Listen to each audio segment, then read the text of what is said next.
Assalamualaikum warahmatullahi wabarakatuh. Waalaikumsalam warahmatullahi wabarakatuh. Ya, bertemu kembali dengan saya Dedi Martinda Yunita, calon guru penggerak Angkatan 5 Kabupaten Lumajang. Pada kali ini saya akan sedikit berbincang-bincang ya terkait dengan pengambilan sebuah keputusan yang sangat dilematis dari Bapak Kepala Sekolah, yakni Bapak Salam SPDSD selaku Kepala dari SD Negeri Kandang Tepus 01. Mari kita ikuti bersama bagaimana proses sebuah pengambilan keputusan yang sangat dilematis, di mana keputusan tersebut mengandung dua kepentingan yang sama-sama benar. Selamat menyaksikan, semoga bermanfaat. Ya, bagaimana Pak Salam kabarnya hari ini, Pak Salam? Baik dan sehat selalu. Ya, alhamdulillah. Mohon izin Pak Salam sebelumnya, karena memang saya selaku calon guru penggerak Angkatan 5 dari Kabupaten Lumajang di sini terkait dengan tugas saya pada demonstrasi kontekstual modul 3.1, di mana saya diharuskan untuk melakukan sebuah wawancara kepada pimpinan terkait dengan sebuah pengambilan keputusan, di mana nanti keputusan tersebut mengandung dua nilai atau dua kepentingan yang sama-sama benar. Seperti itu Pak Salam. Nah, seperti ini Pak Salam, saya nantinya akan bertanya tentang apa sih kasus atau mungkin suatu peristiwa yang pernah Pak Salam alami dalam sebuah proses menjalankan pengambilan keputusan di sekolah Pak Salam sendiri, yakni SD Negeri Kandang Tepus 01, di mana dalam proses pengambilan sebuah keputusan itu dilandasi oleh dua kepentingan yang sama-sama benar. Bisa diceritakan Pak Salam terkait dengan peristiwa tersebut, Pak Salam? Iya, terima kasih. Kebetulan saya selaku kepala sekolah di SD Negeri Kandang Tepus 1 ini bersama Dewan Guru mengadakan musyawarah. Berencana di belakang sekolah ini kan belum ada temboknya. Karena di sini alasan guru-guru itu banyak anjing yang masuk, pengantar-pengantar itu kadang ada yang takut sama anjing, pengantar anak-anak sebagian juga ya ada yang takut sama anjing. Akhirnya demi keamanan sekolah ini di belakang sana itu mau dipagar keliling tanpa ada pintu masuk lewat belakang. Jadi pintunya itu cuma satu jalur lewat depan saja. Akhirnya keputusan itu kami diambil keputusan bersama positif di pagar belakang itu, dipagar tanpa ada pintu. Ya berhasil.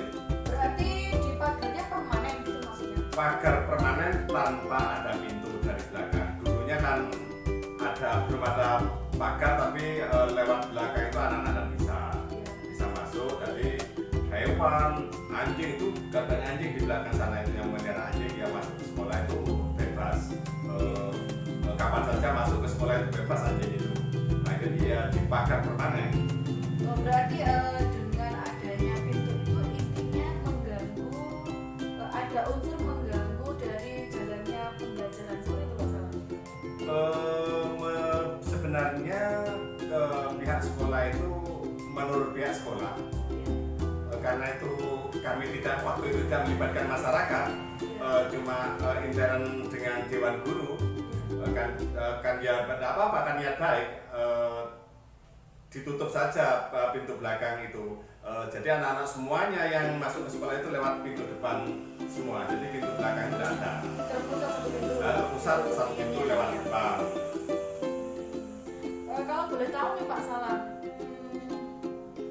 alasan pengambilan keputusan untuk menutup pintu itu alasan yang paling mendasar itu apa ya Pak Salam? Alasan yang paling mendasar ya memang demi keamanan sekolah. Pada umumnya kan sekolah itu semuanya kan pagar keliling, pintunya cuma lewat depan. Alasan utama demi keamanan dan kenyamanan pembelajaran. Berarti di sini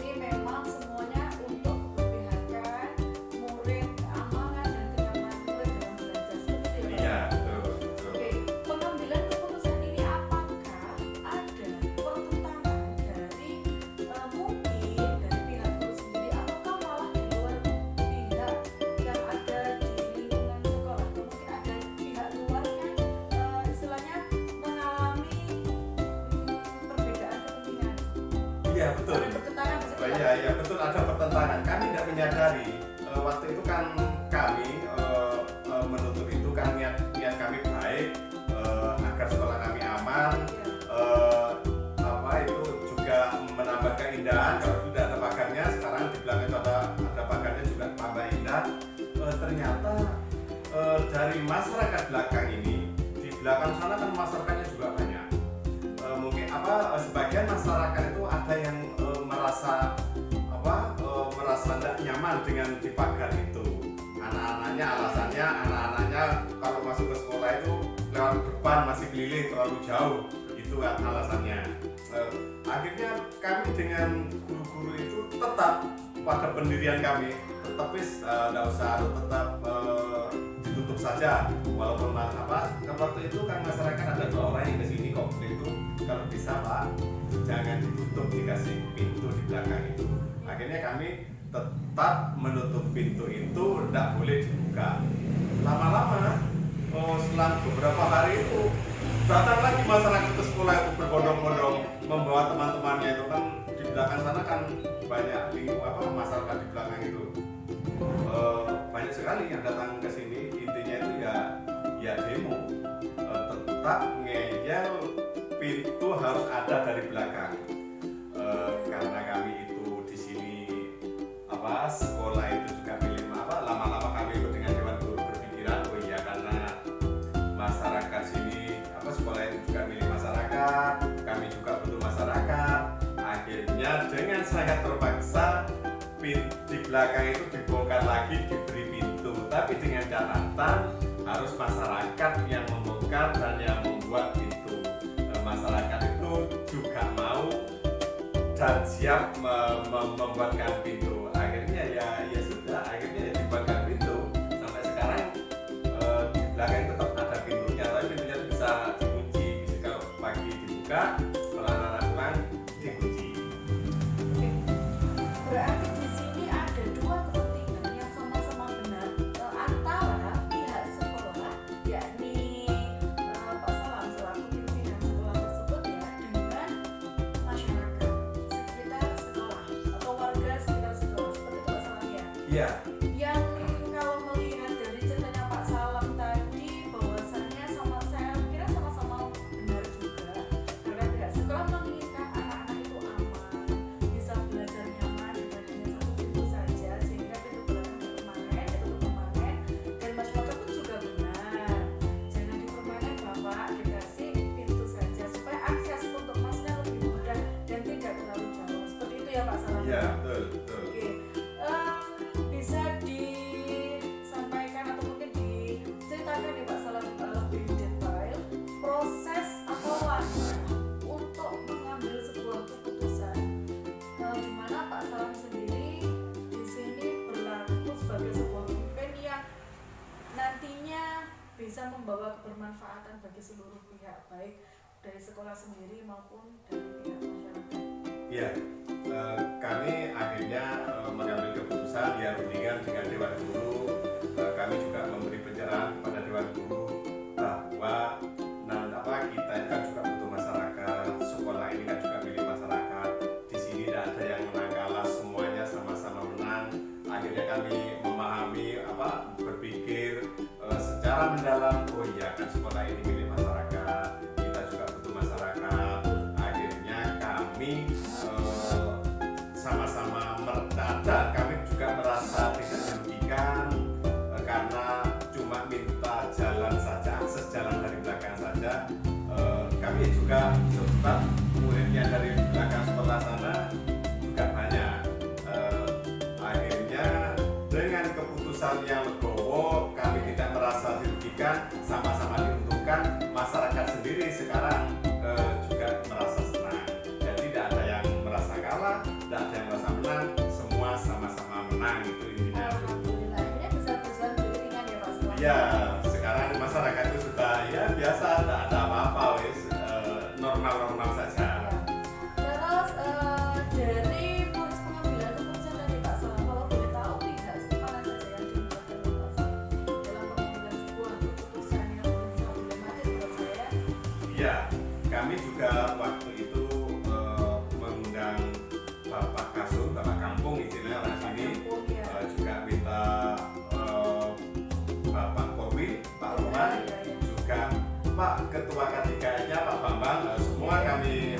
berapa juga tokoh masyarakat di sini, komitenya juga ya dilibatkan, akhirnya tidak apa-apa.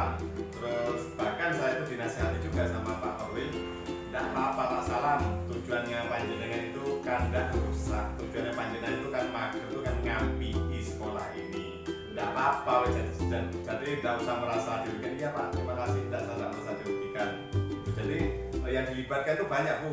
Sekarang sudah damai, sudah aman. Alhamdulillah, berarti sudah kembali mencapai sebuah stabilitas, harmonisasi hubungan yang baik ya antara pihak sekolah dengan warga ya. Iya, betul.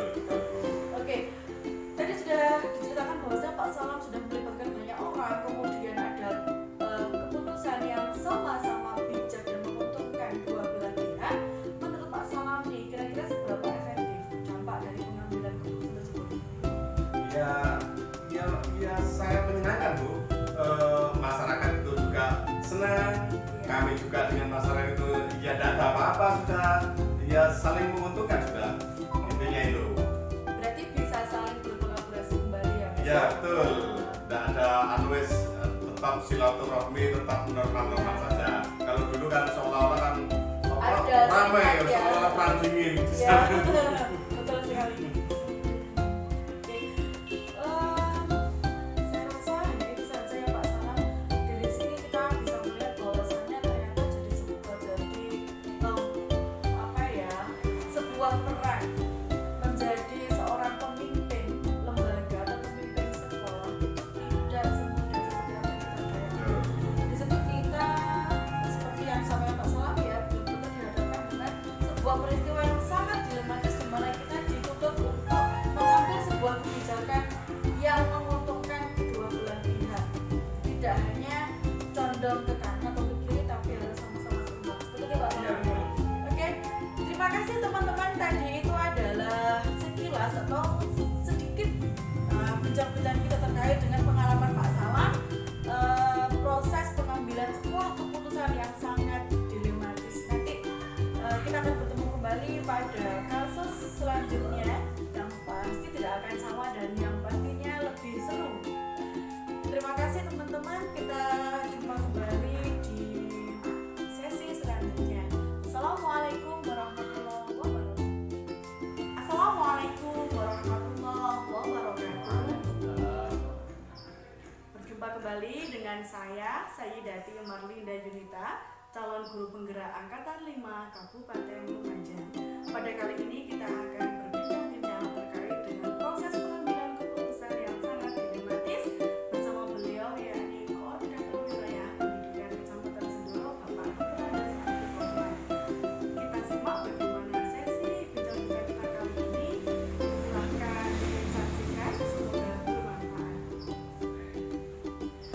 Assalamualaikum Pak Rahman. Bagaimana Pak Rahman kabarnya hari ini?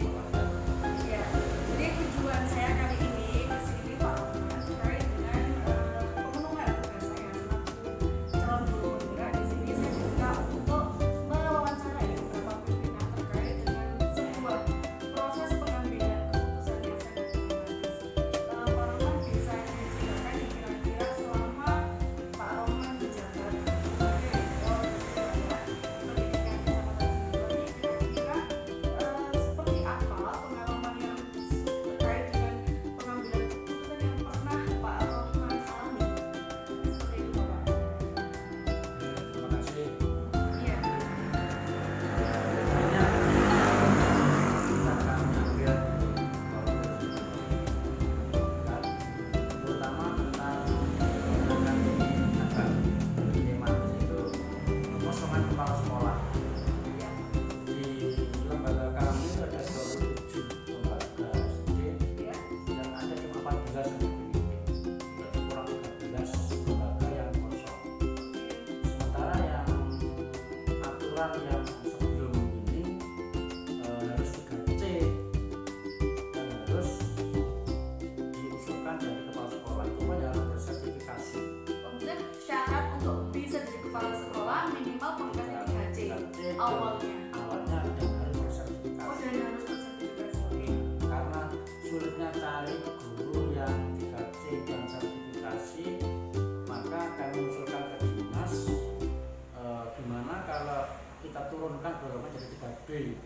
sehingga banyak yang berminat kalau 3B. Walaupun 3C juga berminat, tapi waktu itu menggunakan tes agak sulit menurut calon kepala sekolah.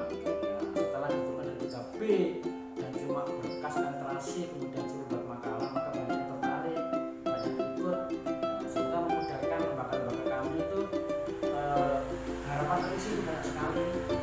Karena kalau kosong jumlah kesulitannya banyak, segi negatifnya dari administrasi, penilaian guru-guru juga banyak nilai. Kalau dari cuma PLT kami kesulitan, tiap kita laporan mesti PLT masih kerjakan dengan definitif, sehingga PLT mesti terpengaruh. Dan medan di Semburo itu mohon maaf bedanya kan banyak yang naik gunung kurang, sehingga seperti ini sekarang musim hujan banyak dengan longsor depannya dengan Argosari, sehingga kemungkinan besar guru yang PLT di daerah timur Argosari dan Kabupaten itu memang sulit untuk ke sana. Apalagi yang ke sana rata-rata tahun depan banyak pensiun dan Papua. Dengan ada kebijakan baru 3B bisa mengusulkan kepala sekolah, maka kami minta yang muda-muda, yang energik, yang masih yang pintar-pintar lah, artinya itu tenaga yang kuat-kuat yang pintar-pintar.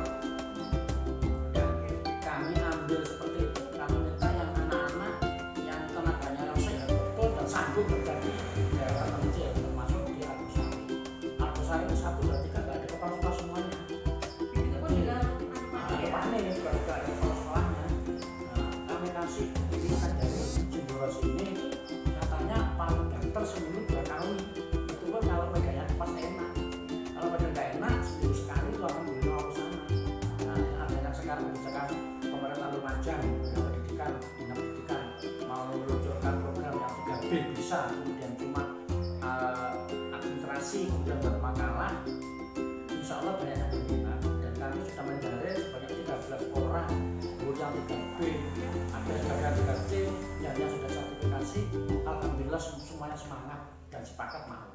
Oke, berarti di sini saya garis bawahi bahwasanya apa yang digambarkan oleh Pak Rahmat barusan di situ ada sisi dilematisnya terdapat pada pemenuhan kebutuhan kepala sekolah di lembaga Semburo apa di Kecamatan Semburo sendiri, yakni dari 27 lembaga yang kosong 13 dari Pak Rahmat dengan aturan atau aturan pemerintah terkait dengan rekrutmen kepala sekolah yang awalnya minimal untuk menjadi kepala sekolah itu harus berpangkat 3C dan juga harus memiliki yang namanya sertifikat pendidik seperti itu Pak Rahmat ya.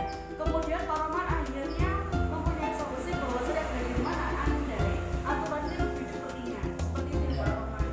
Oke, dan endingnya seperti apa Pak Rahmat? Memang benar ya usulan itu diterima maksudnya? Alhamdulillah diterima dan mulai kemarin tanggal hari Jumat kemarin, berarti sudah sekarang. Iya. Jumat kemarin itu rapat dengan Pak Saidin sama Pak Kabin kita disepakati kami Sabtunya harus sosialisasi ke semua guru yang kami panggil yang 3B, yang 3C, yang waktu senior, anak waktu senior. Sehingga kami semuanya mau dan berkas-berkas sudah diterima semuanya. Kita tinggal menunggu langkah selanjutnya. Dan harapan kami nanti ke-13 orang ini tidak ada dikeluarkan dari Kecamatan Semburo, tapi kosongnya di Semburo sendiri. Jadi saya meminta ke baik kepala dinas, Pak Saidi, dan BPK jangan sampai orang 12 nanti dikeluarkan dari Semburo, karena untuk mengisi kosongannya di lembaga tadi itu. Berarti di sini saya bisa menangkap bahwasanya harapan dari Pak Rahmat sendiri selaku koordinator wilayah bahwasanya nanti untuk usulan 13 calon kepala sekolah ini diharapkan semuanya tetap ada di lingkup Semburo itu Pak Rahmat Betul. ya. Andaikan memang nanti ada yang keluar kan juga akan timbul problem baru. Pak Rahmat terkait dengan apa yang sudah panjenengan ceritakan, kemudian sisi dilematisnya ternyata dari situ ya, kemudian langkahnya tadi juga sudah disebutkan bahwasannya ada pengusulan langsung terkait dengan rule atau rekrutmen untuk pencalon kepala sekolah itu lebih diperingat. Ternyata memang diterima di usulan tersebut. Kira-kira nih Pak Rahmat, ketika nanti teman-teman yang 13 tadi diterima kemudian sudah bekerja di masing-masing lembaga yang sudah ditentukan oleh pemerintah, seberapa efektif dampaknya terhadap peningkatan kinerja mereka?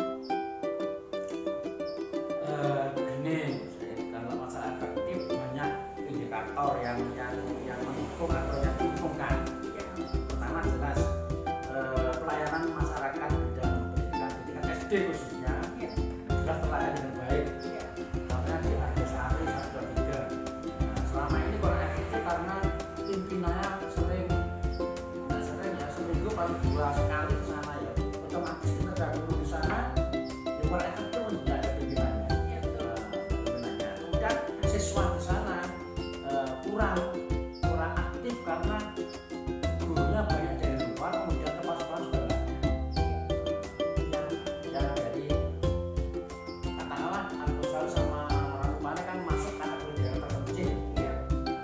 Sehingga menurut saya perlu ada prioritas nanti kepasukan yang definitif. Kemudian laporan sering telat karena sering sinyal nggak ada. Salah satu contoh sekarang AMBK untuk kelas 5 itu kalau sudah ngedep laptop listrik mati nggak bisa udah kerja. Siswa nggak kerja gurunya bingung, sementara nggak punya genset kan di sana itu. Karena itu kami sangat setuju, senang sekali kalau daerah Argosari terutama Ranupane itu ada kepala definitif yang penduduk asli orang Senduro, kemudian fasilitas genset, kemudian mungkin kalau bisa ya kerjasama dengan yang daerah Bogor itu ya. Oke. Nah, itu bisa terlayani di sana sehingga semua terfasilitasi, tidak dituntut harus seperti dengan di kota semua sama dengan kota, tapi fasilitas di sini nggak ada, kan sulit untuk maju. Kalau ternyata nggak ada kok dituntut sama dengan kota, ya tolong dong di Suduro pun harus minimal kapal selam juga center. Nah, kemudian fasilitas seperti itu saat listrik sering mati itu dorong sampai berarti ada gensetnya, berarti perlu teman seperti itu. Oke. Berarti di sini yang saya tangkap adalah step by step pemenuhan kebutuhan untuk beberapa lembaga yang kosong tadi, mulai Pak istilahnya isi. Mulai diawali dari pemenuhan kepala sekolah yang harapannya pelayanan, kemudian pendidikan yang istilahnya berpihak kepada murid semakin terlayani. Kayak gitu ya Pak Roman ya. Kemudian ini Pak Roman dari bincang-bincang kita dari awal tadi hingga akhir ini ya Pak Roman ya, dari akhir ini kira-kira apa nih yang bisa Pak Roman simpulkan dari sesi kita berbincang ini? Yang bisa kami simpulkan dengan ini ya, satu, keuntungan lembaga yang kami pimpin ini selama kami punya 12 tahun lebih ya, 1,5 tahun bisa di sini, dengan adanya peraturan ini memudahkan pelayanan pertama untuk mengisi kosongan kepala sekolah ini, kemudian memudahkan laporan ke dinas karena jelas insya Allah nggak ada keterlambatan laporan ke dinas. Meminimalisir ya. Keterlambatan laporan. Setiap kita dimintakan telat karena notabene di atas nggak ada kepala sekolah yang definitif. Jelas yang definitif di lembaga yang di luar negeri dibelakangkan sana. Di nomor 2 kayaknya Pak Roman ya. Dibelakangkan karena mau misalkan cuma PLT. Iya. Dan PLT itu kalau sendiri mengartikan kan orang itu kan sudah bercerita Allah. Ada apa? Betul sekali. Namanya cerita Allah ya bisa nganggur, ya ada sungguh-sungguh baru naik ke sana. Terutama dengan medan yang sulit seperti sekarang cuaca ekstrim ini banyak daerah yang longsor sana.